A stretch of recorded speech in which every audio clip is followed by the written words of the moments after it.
অনেক তো চিকেনের রেসিপি তোমাদের সঙ্গে শেয়ার করেছি। এবার একটা মাছের রেসিপি শেয়ার করব। তো hello everyone, welcome to my channel.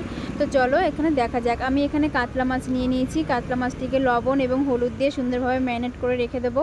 এখানে আমি ধনেপাতা আর কাঁচা লঙ্কা দিয়ে একটা পেস্ট বানিয়েছি এবং পেঁয়াজ আর রসুন দিয়ে একটা পেস্ট বানিয়ে নিয়েছি। আর এখানে টক দই দিয়েছি। টক দইয়ের সঙ্গে একটু ধনের গুঁড়ো, জিরের গুঁড়ো, লঙ্কার গুঁড়ো অ্যাড করে আর সামান্য একটু লবণ দিয়ে ওটাকে রেখে দেবো। তারপর আমি মাছগুলোকে এক এক করে সুন্দরভাবে ভেজে নেব লাল লাল করে।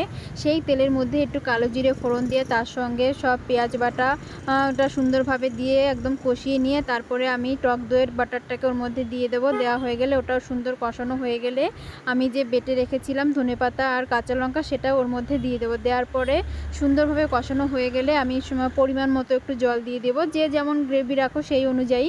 তো গ্রেভিটা ফুটে উঠলে তার মধ্যে আমি এক এক করে মাছগুলো দিয়ে দেবো এবং তার মধ্যে দেবো একটা কাঁচা লঙ্কা দিয়ে সুন্দর করে ঢেকে দিয়ে ব্যাস রান্না ডান।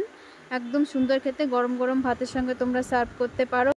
ধনেপাতা দিয়ে কাতলা মাছের এই রেসিপিটা সত্যিই খেতে অসাধারণ।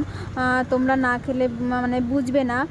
তো প্লিজ, এটা স্বাদটা একটু অন্য ধরনের হয়, মানে নর্মাল যেরকম মাছের ঝোল তার থেকে একটু অন্যরকম স্বাদটা হয়। তো তোমরা প্লিজ বাড়িতে এটাকে ট্রাই করো, মানে একদম তাড়াতাড়ি হয়ে যায়। আর একটু যদি পারো একটু লেবুর রস দিয়ে খেলে তো আরোই সুন্দর লাগে খেতে। তো প্লিজ তোমরা ট্রাই করো বাড়িতে আর আমাকে জানিও কেমন হয়েছে। ভিডিওটি ভালো লাগে লাইক কমেন্ট শেয়ার করে দিও। Thank you, tata, bye by.